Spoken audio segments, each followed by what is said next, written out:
You are listening to a Life in Quebec podcast. For more, visit lifeinquebec.com. Hi, I'm Rosanna Haratunian. The article I'm about to read is called High Costs and Political Discord Persist 15 Years After Municipal Mergers. The article first appeared in the March 2016 issue of Life in Quebec magazine. Here it is. Political deadlock over Quebec City's agglomeration agreement shows that the merger of municipalities, imposed by the provincial government 15 years ago, continues to have repercussions today.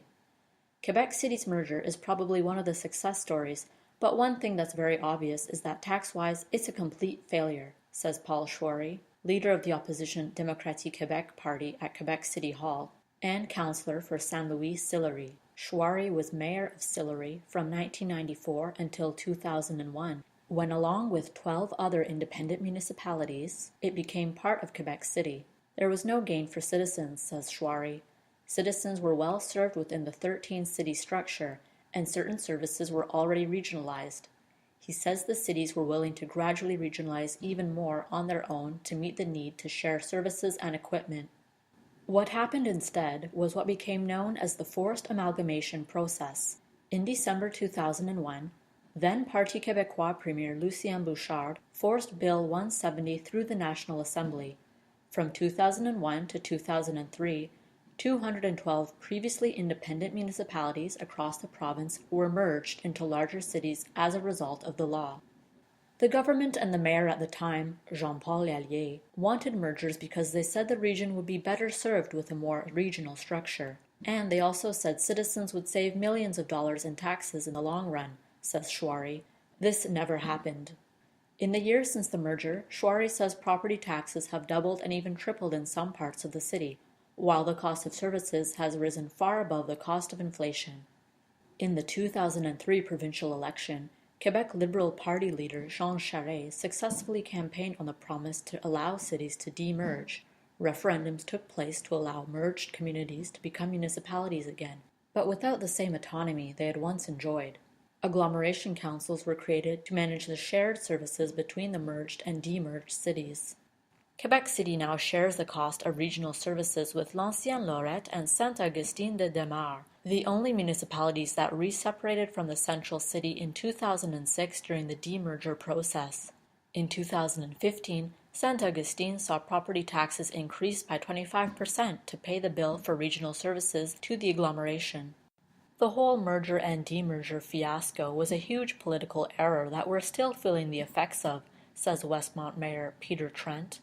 Following his city's merger with 27 others on the island of Montreal, Trent, a self-proclaimed spokesperson for the suburbs, argued the forced merger was unconstitutional because it eradicated minority Anglophone communities like Westmount. In 2001, a Quebec Superior Court judge decreed that the province did not act illegally, though it did rush in passing Bill 170. In 2004, Westmount met the population threshold to participate in a demerger referendum, in which voters supported separation, though the city is still bound to Montreal through the Montreal Agglomeration Council. Ever since the demerger in 2006, there's been a progressive centralization and reduction of power of the boroughs, and it's simply increasing in pace with the Agglomeration Council, says Trent. It's a complete charade. Headed by the mayor of Montreal, Denis Coderre, the Montreal Agglomeration Council is made up of 15 Montreal City Councillors and 14 mayors of the reconstituted municipalities. Montreal's mayor and councillors hold around 87% of the votes, while the mayors of reconstituted cities hold around 13%, representing the respective demographic weight of each city. In his book The Merger Delusion, How Swallowing Its Suburbs Made an Even Bigger Mess of Montreal, Trent calculates that the merger is costing Montreal $400 million each year. Along with losing its fire station and courthouse, he says Westmount had to raise the salaries of municipal employees to match Montreal's during the merger. Better coordination and even tax-based sharing among municipalities could be achieved without mergers, says Raphael Fischler, an associate professor and director of the School of Urban Planning at McGill University. Mergers would create a very large structure that would cost more to manage, not less. Fischler says that while he was against the Quebec mergers, he was also opposed to the demergers that followed.